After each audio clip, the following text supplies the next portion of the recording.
Okay, so I'm sitting on the captain's seat just now and you can see the carnage going on inside. So I've moved on to putting carpet on, so kind of testing it on this door. It's the smallest area in the vehicle, but also really fiddly. So if I can get that right, then it's going to work everywhere else. The idea is to carpet the outside trim first and then separately carpet the panel that's going to go on in the middle there, and then put that panel on separately. I'm going to put the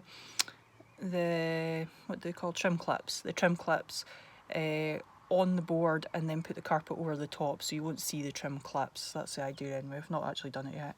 You can see I've got a detailing round the edge. So what's that actually called? I'm not sure what that's called. Anyway, it's a like a what, I'll use the word haberdashery. It's like a sewing.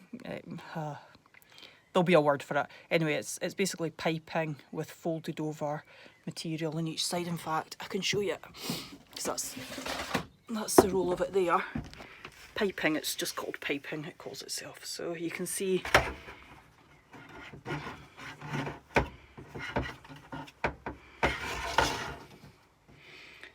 it's just that. So I got a kind of goldy colour, honestly. It was actually the closest colour I could get to the vehicle. It's not that close, but I quite like it. So it's not, I could have went contrasting. I looked at leather ones. Leather ones were really expensive. Even like the faux leather was really expensive. So I ended up, I just went for the material. That was 25 metres of that. And it cost something like, I don't know, 12 or 15 pounds straight from the seller, which was just a fabric shop. So the carpet's going on okay, that's fine, but actually this video I was going to talk about insulation. So it's only taken me 2 minutes to get to that.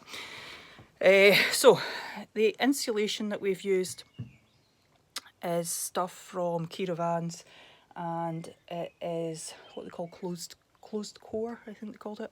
Anyway, the whole idea is that you don't need to like tape down the edges of it and everything. Now in the panels, I've just put as much in as really, about 3 or 4 layers, about as much as I thought was needed. Don't know, whatever, something like that. I've put it over the wheel arches, in the doors, in the panels, and on the roof. Yet to find out whether or not once we carpet onto the insulation on the roof that it stays in place. I've decided to gamble it and I'll let you know in a couple of years' time. So that's just one layer on the roof. So that's stuck straight to it using just the adhesive that was on the back of the insulation. I'll show you the insulation in a second. So who knows, we'll find out. We tried putting spray foam into these bits. It was an absolute mess. Okay, it just came out everywhere. It expanded an unbelievable amount, but you know, it's kind of in there. I'm not sure whether it was worth doing, to be honest, but we, again, never done this before. To the chat, I probably wouldn't bother in the future, to be honest. If I ever did this again, I'd probably just not bother. So we did do things like tape up holes, but then we thought, well, if it's expanding, it's actually got to get out somewhere as well. So we just put a sheet down and it all dropped down, and I'm sure more came out of it than went into it.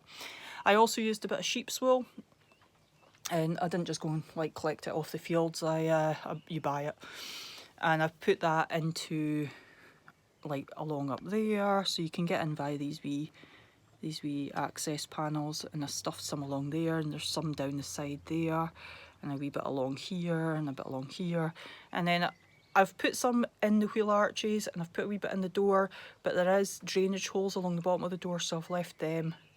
I've made sure you can actually see I've got a little bit of sheep's wool there, but I didn't put it down in this bottom corner because there's wee drainage holes there. So I believe some water can get in via the handles. So I've just left space for that. I've also not put it right so that there's vents there normally that I've got taken off. I've not put any in down behind there just in case there's the same thing going on. So I kind of have stuffed some sheep's wool along as well. Again, maybe could have not bothered with that. I read so many different things about insulation, it was unbelievable. So it's a wee bit of trial and error for this vehicle. So here, in fact I'll show you on the roll.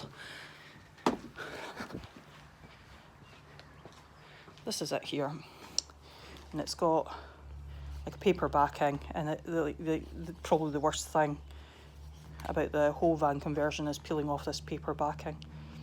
You'll see. However, the product itself is actually really, really easy to use, and we're going to put that on the floor as well underneath the plyboard. We're in the isolation just now, so we actually can't get any plyboard. So that's just having to be put on hold. And this is a sheep's wool. As you can tell, I bought far too much of it. So Lord knows what I'm going to do with that. Anyway, you just peel off bits. Actually, it wasn't that expensive. It was about 30 quid for this roll, which was quite a bit bigger, obviously. Peel off bits of it and sort of open it up. Open it up, I just mean like, kind of like pull it apart. And stuff it in places. And the foam insulation was just can of foam. So that's where we're at. Oh, she's beautiful. I'll keep you posted.